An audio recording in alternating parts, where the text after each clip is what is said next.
Hello students, today we are going to start our new lesson, that is lesson number 10, microbes in human welfare.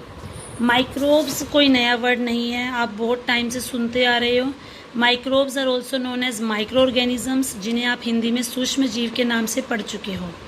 तो जैसा कि आपने पहले पढ़ा होगा कि सूक्ष्म जीव मतलब ऐसे जीव जिनको आप बिना किसी यंत्र की सहायता के नहीं देख सकते, means they can not be seen with naked eye. इनको देखने के लिए आपको माइक्रोस्कोप को यूज़ करना पड़ता है. अब क्वेश्चन ये आता है कि ये माइक्रोब्स कहाँ प्रेजेंट होते हैं. They are present everywhere. आप अर्थ के किसी भी कोने में देखो, वहाँ पे माइक्रोब्स प्रेजेंट है, whether it is soil, air और वाटर. इवन हमारी बॉडी में, हमारे या प्लांट्स, एनिमल्स, हर एक के शरीर के अंदर भी ये पाए जाते हैं. और कई बार तो ये ऐसी जगह भी पाए जाते हैं जहाँ पर कोई और लिविंग ऑर्गेनिज्म एग्जिस्ट नहीं कर सकता. फॉर एग्जाम्पल गीज़र में आपको पता है बहुत ज़्यादा हाई टेम्परेचर रहता है, थर्मल वेंट्स होते हैं जहाँ का टेम्परेचर 100 डिग्री सेल्सियस होता है, तो इवन वहाँ पर भी हम इनको ईजिली देख सकते हैं.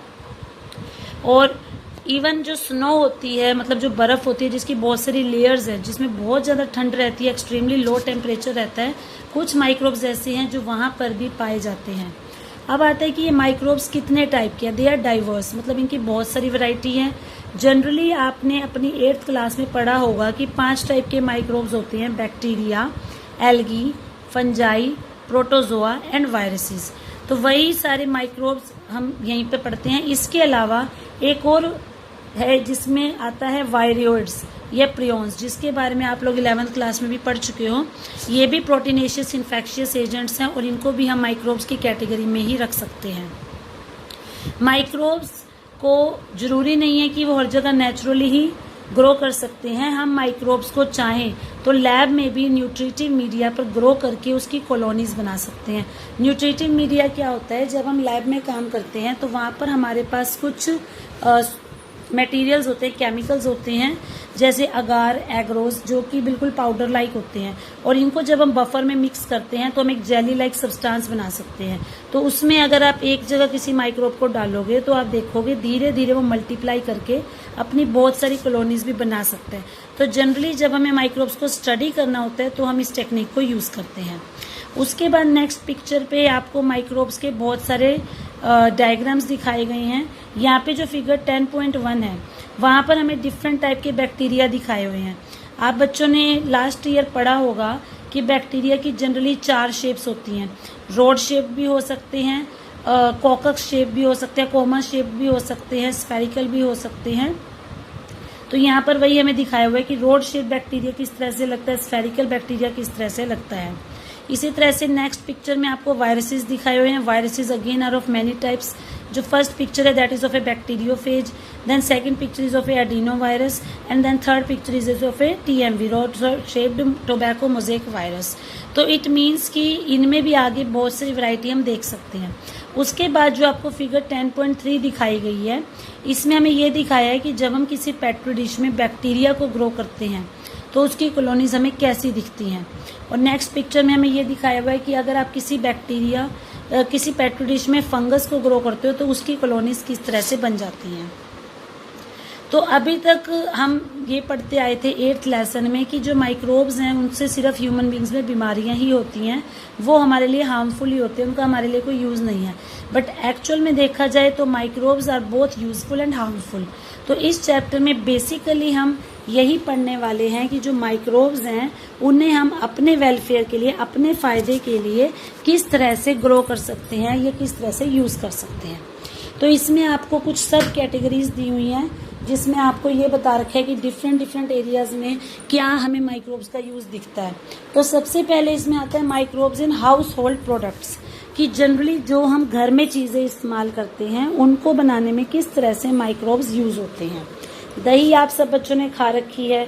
दही में बेसिकली लैक्टोबैसिलस नाम का माइक्रो ऑर्गेनिज्म प्रेजेंट होता है, जिसे हम लैक्टिक एसिड बैक्टीरिया भी कह सकते हैं, और वो मिल्क में ग्रो करके उसको कर्ड में कन्वर्ट कर देता है. तो जब वो ग्रो करता है तो वो कुछ एसिड्स प्रोड्यूस करता है. उन एसिड्स की वजह से जो मिल्क में पाए जाने वाले प्रोटीन्स हैं वो कोएगुलेट हो जाते हैं, इकट्ठे हो जाते हैं, और प्रोटीन को वो डाइजेस्ट होकर जो है आगे आपकी दही बना देते हैं. और इसके लिए हमें थोड़ा सा दही आपने देखा भी होगा जब घर में मम्मी बनाती हैं तो हम उसमें थोड़ा सा जामन लगाते हैं, तो मीन्स जो आपका दूध है उसके अंदर हम थोड़ा सा अमाउंट कर्ड का डालते हैं। तो ये जो थोड़ा सा अमाउंट हम यूज़ कर रहे हैं इससे हम बोलते हैं इनोकुलम या स्टार्टर। और उस थोड़े से अमाउंट में ही millions of lactic acid bacteria present होते हैं और इनको मल्टीप्लाई करने के लिए एक पर्टिकुलर टेम्परेचर चाहिए होता है। जैसे आपने देखा होगा कि जब सर्दी होती है तो दही आसानी से नहीं जमती, क्योंकि उसको ग्रो करने के लिए स्लाइटली सा वार्म टेम्परेचर चाहिए होता है। और जब दूध से दही बन जाती है तो उसमें विटामिन B12 की मात्रा भी बढ़ जाती है, जिसके कारण उसकी न्यूट्रिशनल क्वालिटी भी इंक्रीज हो जाती है। इस वजह से ही बोलते हैं कि दही खाते हैं हम तो हमारे को बहुत सारी बीमारियों से भी प्रोटेक्शन मिल जाती है। इसके अलावा आप बच्चों ने डोसा इडली खाया होगा, उसका भी आपको पता होगा कि जो आटा गूंदा जाता है या बैटर तैयार किया जाता है उसको थोड़ी देर के लिए रख देते हैं ताकि उसमें खमीर आ जाए, दैट इज फर्मेंटेशन। तो फर्मेंटेशन जो है वो भी यहाँ पे बैक्टीरिया के द्वारा हो रही है, जिसके कारण वो थोड़ा सा फुला फुला पफी हो जाता है और उसमें से CO2 गैस रिलीज हो जाती है। क्योंकि आपने पढ़ा होगा कि फर्मेंटेशन के दौरान जो आपका ग्लूकोज है या जो आपका शुगर वाला पार्ट है वो डिकम्पोज होकर इथेनॉल और CO2 गैस बना देता है। तो इसी तरीके से जो ब्रेड बनाए जाते हैं, ब्रेड बनाने के लिए बेकर्स यीस्ट यूज़ की जाती है जिसे हम सैक्रोमाइसिस सेरेविजे कहते हैं, वो भी यहाँ पर क्या करता है, फर्मेंटेशन करता है। इसके अलावा एक ट्रेडिशनल ड्रिंक है जो सदर्न इंडिया में बनाया जाता है, दैट इज टोडी। उसमें क्या करते हैं, जो पाम ट्री होता है उसके सैप को लेकर उनकी फर्मेंटेशन की जाती है। इसके अलावा फिश, सोयाबीन, बैम्बू शूट्स, मतलब बहुत सारी खाने की चीज़ें हैं जिन्हें माइक्रोब्स के द्वारा फर्मेंट किया जाता है और उनसे अलग अलग तरह की खाने की चीज़ें बना सकते हैं। चीज़ है, पनीर, पनीर को भी हम इस टेक्निक से बना सकते हैं। अलग अलग चीज़ की वैरायटी बनाने के लिए डिफरेंट टाइप के माइक्रोब्स यूज़ किए जाते हैं। हर एक माइक्रोब उसको एक डिफरेंट फ्लेवर, टेस्ट या टेक्सचर प्रोवाइड करता है। फॉर एग्जाम्पल अगर हम बात करते हैं स्विस चीज़ की, तो स्विस चीज़ में बहुत बड़े बड़े होल्स होते हैं। वो इसलिए क्योंकि वहाँ पर हम प्रोपियोनी बैक्टीरियम शर्मैनी को यूज़ करते हैं। तो ये बैक्टीरिया जब उस पर एक्ट करता है तो बहुत ज़्यादा मात्रा में CO2 गैस रिलीज होती है, जिसकी वजह से वहाँ बड़े बड़े होल्स क्रिएट हो जाते हैं।